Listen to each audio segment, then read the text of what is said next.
মহাদেব অমরনাথ যাত্রায় কেন তার সবথেকে প্রিয় অলংকার শেষনাগকে ত্যাগ করেছিলেন?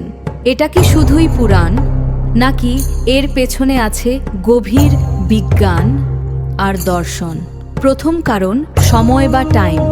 শেষনাগ হলেন অনন্তকালের প্রতীক, যে সময় সর্বদা বয়ে চলে, অর্থাৎ ডাইনামিক। কিন্তু মহাদেব যেখানে অমর কথা বলবেন, সেই সত্য হল স্থির। আপেক্ষিকতাবাদ যেমন বলে, বিশেষ অবস্থায় সময় ধীর বা স্থির হয়ে যেতে পারে, মহাদেবও ঠিক তাই করেছিলেন।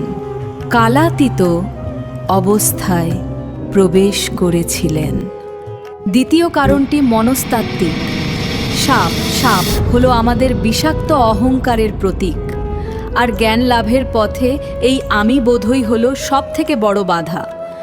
অমরনাথের দর্শন পেতে হলে আপনাকেও সময়ের হিসাব আর নিজের অহংকে পেছনে ফেলে যেতে হবে।